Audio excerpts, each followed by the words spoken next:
screen.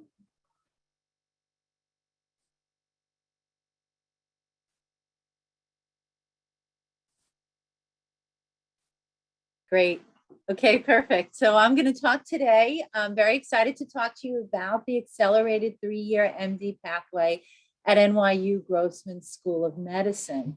And what I'm really going to do is really describe this pathway, give you a lot of detail about why we formed it, how we formed it, and then talk a little bit about the consortium that started out pretty small and now has evolved into almost 30 schools. So when I talk about an accelerated pathway program, I'm really talking about a program that confers the MD in less than 4 years. The programs that I'll talk about are not the BA MD programs, which I know that many schools have where they shorten the undergrad. This is actually a shortening of the time within medical school. As many of you probably know, this is pretty common in the Canadian medical schools. McMaster and Calgary have been doing that for many, many years, decades. And the first program in the United States started in 2010 at Texas Tech, where they were looking to do this specifically in a program for family medicine. NYU's program started in 2013. And it really started out of a revision of our curriculum that we were doing back then, where we realized that we were able to give students individualized choices. And you'll see on my next slide, I'll talk a little bit more about that. But in addition, as you know, our dean, Robert Grossman, was very concerned about debt. And this pathway allowed us to reduce for a small portion of students the tuition for the 4th year and reduce their debt, leading ultimately into his goal of going entirely tuition free. The other focus we had was really on this UME-GME continuum, where we were having lots of our faculty really look around transition to residency, UME, GME, and recognizing that a significant portion of our students wind up staying with us for their residency. So when we did this curriculum for the 21st century back in 2010, we recognized that by decreasing the pre-clerkship curriculum from the 24 months to the 18 months, we were enabled us to not only enhance the 4th year, but also form a 3-year pathway and then add many of our dual degree programs in the 5-year pathway. And when we look back at our students, what we see from our current class is that only 42% of our class actually graduates in a traditional 4-year program.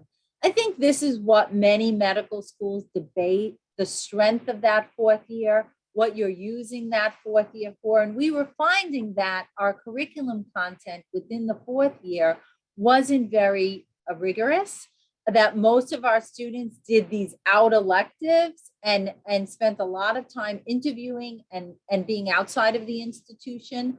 I think that's changed a little bit with COVID. But again, the core curriculum content for the 4th year was really less than what we were doing in the first 3 years. Looking back over the last 10 years, about 170 students have now achieved that dual degree. So I guess the interest in that dual degree has definitely increased as well. So we were the first medical school in the nation to offer this 3-year MD program with direct progression into all of our residencies. When I show you some of the other programs, you see that many of these programs had started with the role of having it in primary care or family medicine. So we wanted to do it across all specialties. We felt that there was a benefit that students can get this accelerated entry to a desired field, especially that students now came to us either with advanced degrees or gap years, where they understood what the careers were, and they didn't really need that 4th year to investigate what their career interest was. They already sort of knew what they wanted to become. We also thought of this as it really wasn't a shortened program, but rather that we were going to be able to track the students not only in medical school, but into residency and see their development progress really over a 6 or more years of continuous training. We also developed an intensive mentorship program that I'll talk about later on, but it allowed this integration into departments where students were able to shadow, do research, be involved in social activities, so that by the time they got to residency, they were way more integrated into that department. And obviously that transition was easier for them. What we recognized was if you don't have the shortened pre-clerkship curriculum, so the 18 months, it's really hard to do this because you still need to meet all those requirements, and certainly the 130-week requirement for the LCME. We aligned our program to the traditional 4-year pathway, and I think you'll see how that helped us because it allowed students to opt into this program or conversely opt out to the program. We started out with just one entry point before matriculation, but that over the years we've added in entry points.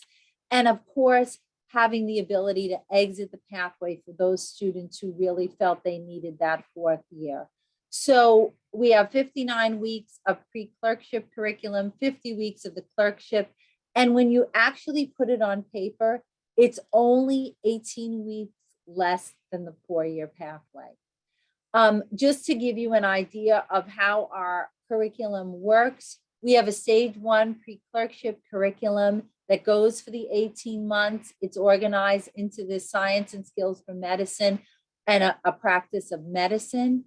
We are currently in a curriculum revision that's going to change the pre-clerkship curriculum to close to a 1 year instead of the 18 months. So that's actively starting right now to be implemented in probably the next year. Our year, stage 2 is just the year of the core clerkships, typical core clerkships, ambulatory care, neurology, medicine, OBGYN, peds, psych, and surgery. And then it's really that stage 3 that is those last 6 months that's a little bit different for a 3-year pathway. So for those first 2.5 years, exactly identical. And as you'll see with my metrics, they're pretty much identical because they've gone through the identical curriculum. So here's a comparison between our 3-year and our 4-year. You see up to the stage 2, it's identical. And then what happens is they take step 1 after the core clerkships.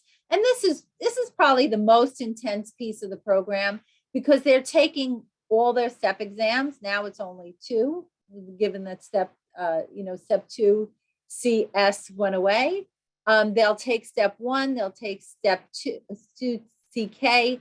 They'll finish off their electives. They are required to do a sub-internship and a critical care elective. And that pretty much completes their requirements to meet the 130 weeks. They are required to do credit-bearing summer program because that's how you meet the 130 weeks. And those are in the area that they are going into. So those are in the residency programs that they're going into so that they get more experience with shadowing, making sure that they really want to go into that specialty. You'll see a few slides later, most of them do stick with the residency that they decided that they wanted to go into. Some change out, and this gives them the experience for knowing whether or not they want to do that. Again, as I've already said, really the last 6 months of year 3 is where the difference is. You need that summer between year 1 and year 2. And for those who start pre-matriculation, We do run, this changed over time. Initially, this was like a 5-week course. It's now changed to a 2-week course. And next year, when we switch to that 1-year pre-clerkship, we're going to get rid of this. This just allowed those that started early to have a little bit of breathing room. And as you'll see, there's not a lot of room for, sickness, pregnancy, anything that causes somebody to be out. There is some flexibility at the end because most of the students, we have a middle of May graduation date. Most of these students do have to go to the end of May to meet all their requirements. But what we did with the university was we asked for a June graduation date so that it gave us that 3 weeks in June for anybody that really couldn't finish those 130 weeks because of some mainly personal reason. We would have those 3 weeks of flexibility. So while the students walk across the stage in May, their diplomas are actually dated in a June date. So the application process. So our application process is you have to be accepted first to the 4-year program. There's no difference. The typical admissions committee reviews these students. Metrics are all the same. You get into that 4-year program. Once you've gotten into the 4-year program, you're allowed to apply to the 3-year program if you're interested in it.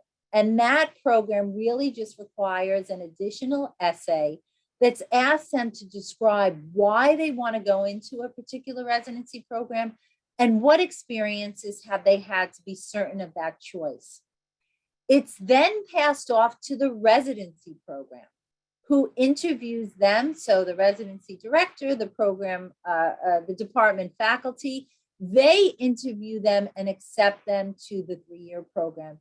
This allowed us to have buy-in from the residency program, which is the initial hurdle that has to be passed. So I remember when the dean implemented this program, he went to all the chairs and he said, we're going to do this. It's an experiment. We're going to see how it works. And everyone is going to commit 10 to 20% of their slots in residency to this program. I'll describe that a little later on, how that actually works. But it is critical that the residency program really buys into this program for it to be successful, allowing them to accept the student or not, and keeping in constant contact with them if there are any issues in medical school related to this student. I think the program wants to know that the dean's office has their back and is not going to hand off a student who might have difficulty within residency. The way that it worked with the NRMP is the NRMP did not allow exceptions. So there are a few programs that have exceptions, but the NRMP really doesn't want to give exceptions to this. They say that the student would participate in the match. The program would guarantee them to match, would tell the student, we're guaranteeing you to match, but actually the student has the choice to apply to the program or not to apply to the program. I must say that for the program, this is a little bit of a challenge in the sense of implementing it, meaning how you do it and what the NRMP requires you to do. But now, after years of it, it sort of became, more formatted, and we haven't had any glitches with it. We had to set up separate tracks. So the residency program set up an accelerated track that they allow this student to apply into and accept them for. And if the student applies out, that accelerated track reverts to their main track. So, it's just a little bit cumbersome getting, I have 21 programs that I need to make sure. I need to make sure the student's applying to the right program so that there aren't any glitches with the student not matching. But once you do it a few times, it becomes sort of routine. So here again, this is just looking at where we allow students to apply. So we have a matriculation, and I think at matriculation, this has allowed us to get students that maybe we wouldn't get to come to NYU by giving them, admission to your orthopedic residency program or your, especially the highly competitive ones. Students have chose to come to NYU Grossman School of Medicine rather than another school. Subsequently, we added in Optin 1, we added in an MD PhD pathway, and we added in Optin 2. So we allowed students to apply in April of the first year of medical school or April of the second year of medical school, allowing students to really shadow and understand what choice of program they wanted. I think this definitely helped with also allowing students to decide they want to stay at NYU for residency. And if you look at it, you can see that while we have the biggest number at matriculation, we also have a significant number of students who've decided to do Optin 1 or Optin 2. So I think it was beneficial to have these Optin points. You get more students that come along as time goes on. So the way we set this up, as I said, was that we asked every residency program to give us 10 to 20% of their slots. This allowed the larger programs, obviously internal medicine, to give the most slots, but most of the others giving 1 or 2 slots. Programs have expanded slots over time. I think when they've seen that how successful and how great these students are as residents, they've opened up the number of slots as we've had the program in existence. This is the number of students that are actually in each of the programs. Obviously, the larger programs have more students. My program, not out of a want of students, out of a specialty choice, I guess, having lesser students. And you see that the programs that just have less students going into them obviously have less number of students within them. But you can see every program has a student, and some programs more than others, certainly a lot of the competitive ones, still having lots of students.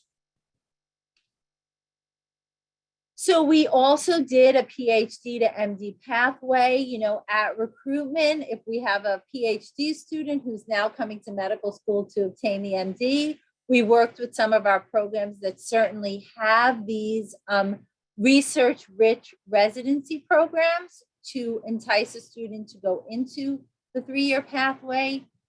Again, we also allowed the MD PhD student to do that, cutting off a year of their dual degrees. And again, MD PhDs being very attractive to the residency programs, allowing them to opt in and save a year off of their training. As I said before, an intensive mentoring program. So typically we have what's called our Violet Society advisors, which are our typical advisors that support the students throughout their entire medical career.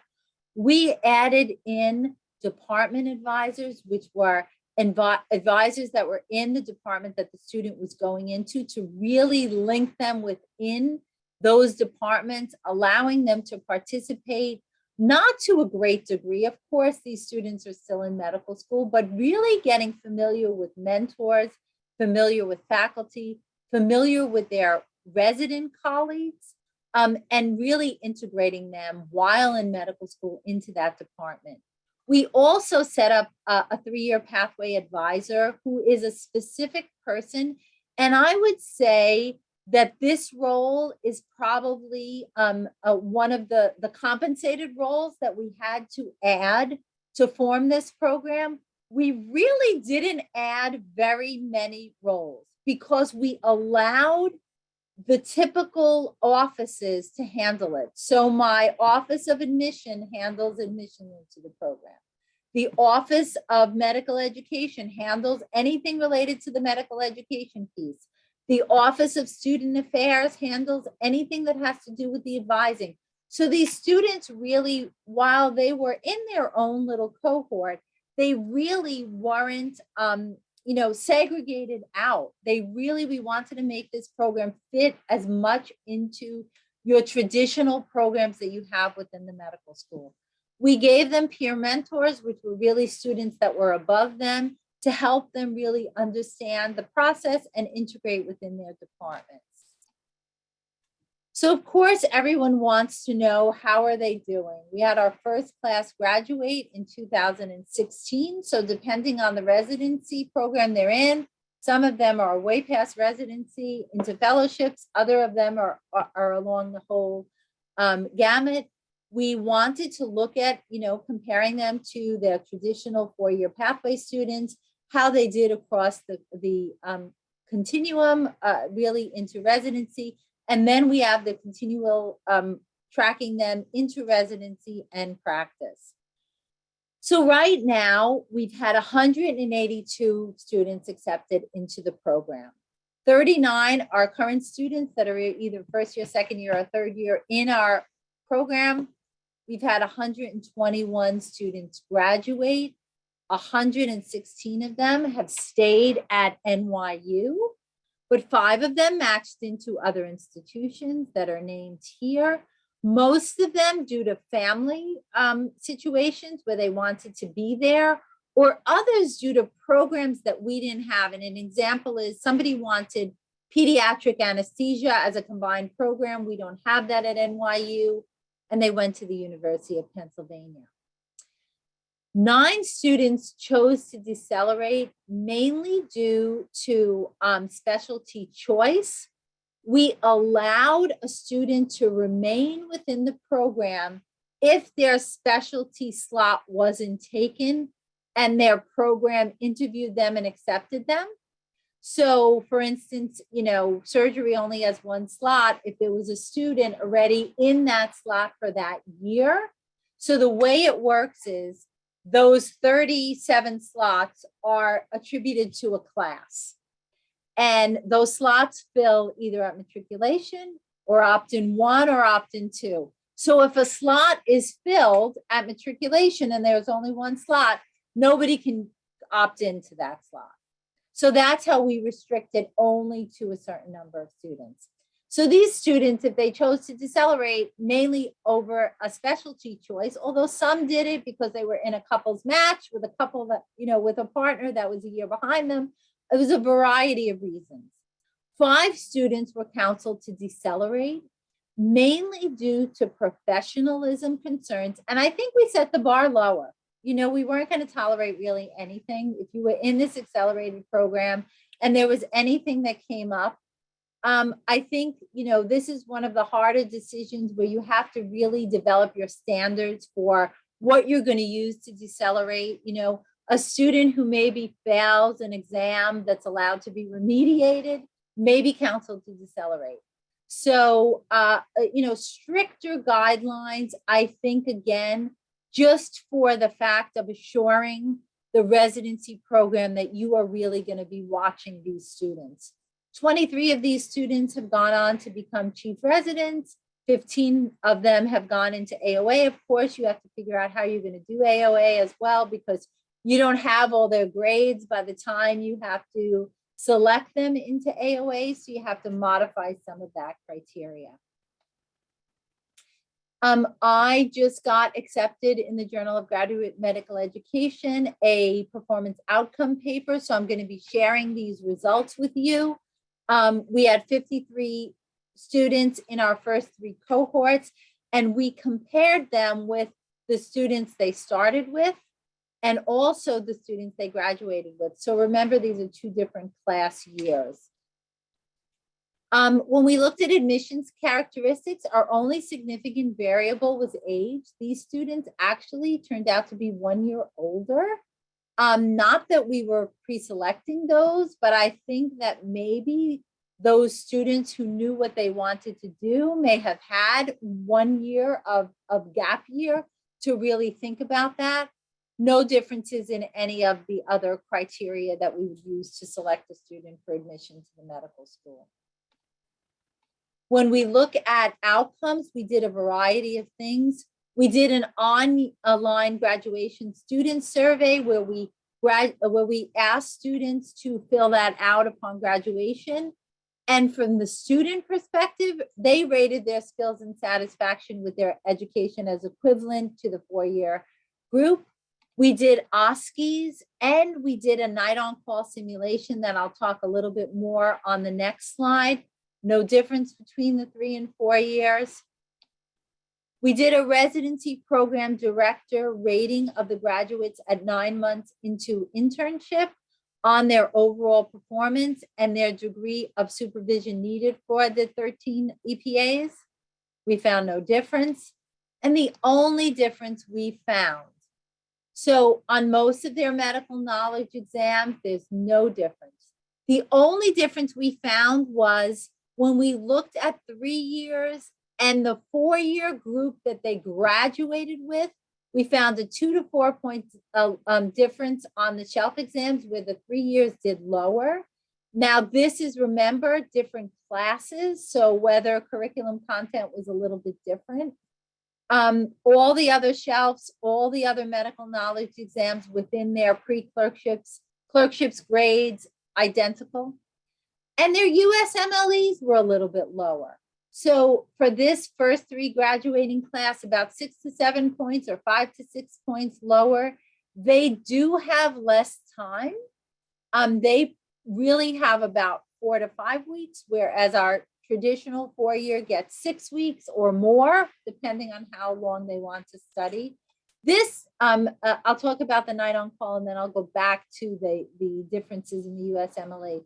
So the night on call combined a simulation exercise with learning modules to assess entrustable professional activities. They were given cases where they had to view these on-call modules. I'm not sure you know about Wise on Call. This is developed from our Wise on Call modules from NYU, measured these and really found no difference between the accelerated 3-year student.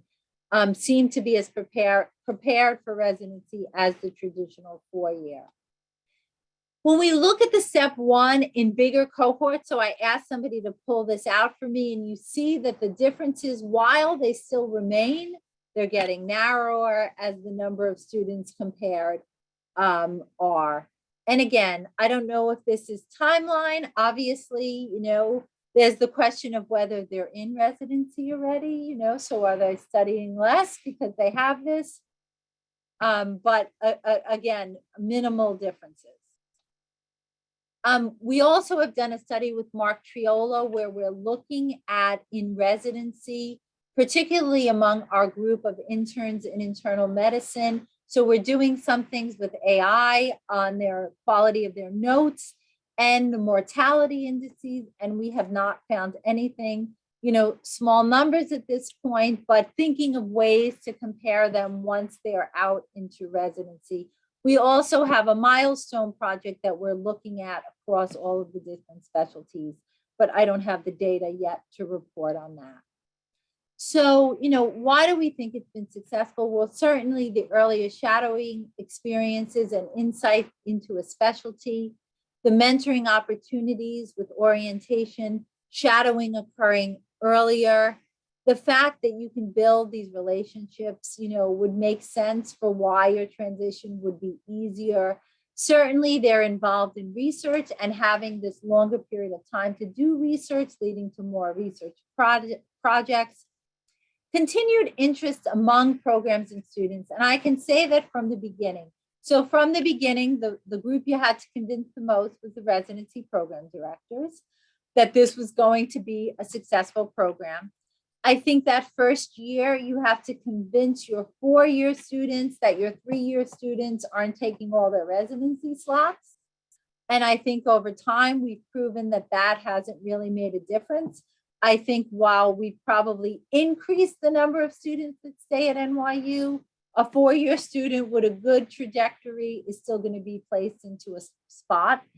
And the success really led to opening of our NYU Long Island School of Medicine back in 2019, who is a fully 3-year program. Of course, small class size, they only have 24 students, but all of them are graduating at the end of 3 years, actually in this coming year. The challenges, certainly the challenge has been really educating other programs across the country that we haven't really cut much from this program from what our four-year students are getting. And, you know, we're at the point where we would like our students to really be able to apply out. Like I said, we've had success with those 5 students, but really want to expand this now, not making it that you have to stay at NYU, but rather you can graduate at the end of 3 years.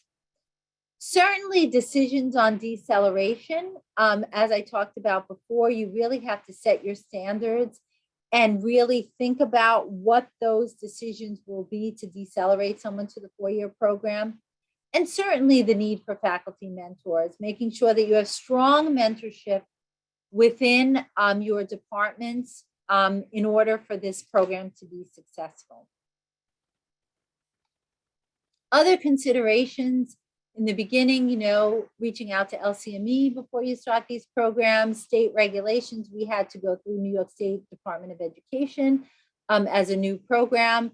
As I said before, we've extended our graduation dates into June, set up a more robust mentoring program, making sure that all of these processes are in sync so that the student actually does match to the program, talking to students about applying to other programs and really having to look at how they do that.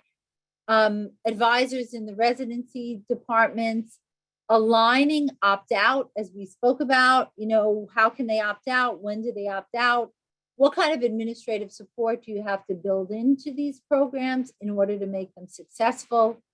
Big, you know, buy-in. I mean, meetings with chairs and program directors on why you're doing this, why it's important, and, you know, just proving the success of it to your program directors. And again, as I spoke about, the concerns from the 4-year students and the residency slots. The Josiah Macey Foundation grant was actually a very big success. We started this because we looked at a survey that we did, and we found that many schools were actually thinking about this more than we thought, and having different reasons for why they wanted to do it. Of course, everyone was concerned about debt, but other people were looking at it for a similar reason as we did, individual pathways, looking at physician workforce. So you'll see many of the programs that are doing it really want to keep those students within their communities and engaging them to go into family care, family medicine and primary care. And lots of them do have this transition to residency program, but you'll see again, several of them don't. So we wanted to form a consortium of schools that would help to disseminate best practices and also to study really across institutions lessons that were learned that would provide information that was really innovative, generalizable, and scalable not only to the 4th-year program, to the 3-year program, but to the 4-year program. And I give you an example with the mentorship. We really expanded that mentorship to our 4-year program, allowing students to have mentors earlier on within medical school. So this was our founding schools in 2015 when we got this grant. And you can see now, these are schools that have started the program. There are other schools that are beginning of it, but I didn't put their name up here because they're not actually up and running. So you see over the years, more and more schools doing it, leading to really about 20% of the medical schools across the country being involved in these programs.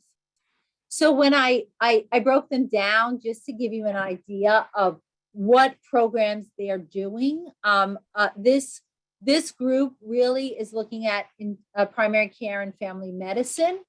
This group started out with family care and primary medicine, and then little by little started to expand it to their other residency programs. And then you can see some programs that are just all in. They're doing it across everything, sort of designed in a similar way to our program and allowing them to apply to any residency. And I think, again, it's probably the strength of your dean to really make your commitment from all specialties if you want to start it across all specialties. A lot of these other programs have been driven by the program directors themselves rather than the Office of Medical Education. So we've had a lot of benefits really through the consortium, sharing best practices on admissions, faculty buy-in, deceleration challenges, timing of USMLE, and really just having a group to sort of bounce idea off of. We've done a lot of publicizing of these programs. We have our own website that we've started, and really just allowing programs to reach out to us to help them set it up. We've done national conversations. We've brought in the ACGME, we've brought in the AAMC, the AMA, and have paired them when we had these in-person symposium. We still are doing it yearly, but obviously at a lesser degree during the pandemic. We've had opportunities for curriculum and program reform, like I said, about developing mentoring programs. And then those that have incorporated the longitudinal integrated curriculum have made changes within that on the basis of talking to other programs. Opportunities for curricular evaluation and assessment. And it's always hard, you know, I say once they finish residency, what makes that perfect doctor? And I think we're all still deciding what to measure and how we measure and how we determine the success of this program. But we knew that we needed strength in numbers. We knew that we had to pair together, especially for those smaller programs that are only taking 1 to 2 students a year, that we would need this larger data set to combine programs with similar missions to study them and to really share resources across the consortium. Our success, you know, has been great. We've published a lot of articles across these last few years to really try to get the word out there on these programs and the success of what they've created. I think the program really is now fine-tuned, up and running, and looking forward to really thinking about how this is the next phase in the evolution of our own curriculum, you know, moving our curriculum to that 1-year pre-clerkship will allow us to graduate a larger number of students in 3 years. It will allow us to do our dual degree programs in 4 years. So we're looking forward to the next phase of this and how this transitions out, and really trying to get the word out more at a residency program level, which is harder because there's so many more programs. Getting confidence from, you know, outside institutions in our residency programs and in these students, you know, really showing the success of how they've transitioned and the success of them into residency program. Most of our students say once they're in the residency program, nobody recognizes that they've only had 3 years of medical school. I think, like I've said, part of our problem is the 4th year hasn't been very robust, so there's not a lot of difference. So I think, you know, it's going to be fun in seeing how this evolves in our new transition. So I think that's, you know, my summary slide is just, you know, thus far, we will continue to study them, but really have shown that our 3-year MD students have performed similarly to our 4 years. The success and interest in the program continues to grow. We thought that the tuition-free initiative would diminish interest, figuring if you didn't have to pay for it, what would you care? But really, it did not. I think students want to get to the next phase as soon as they can, so it didn't really diminish it. As I spoke about, our new curriculum will expand this program, and our next steps are really to assess the attractiveness of these graduates to external residency programs, and we continue to plan to study them, look at them, and evaluate them into practice. So I think that that is my last slide. I will stop the share and be happy to take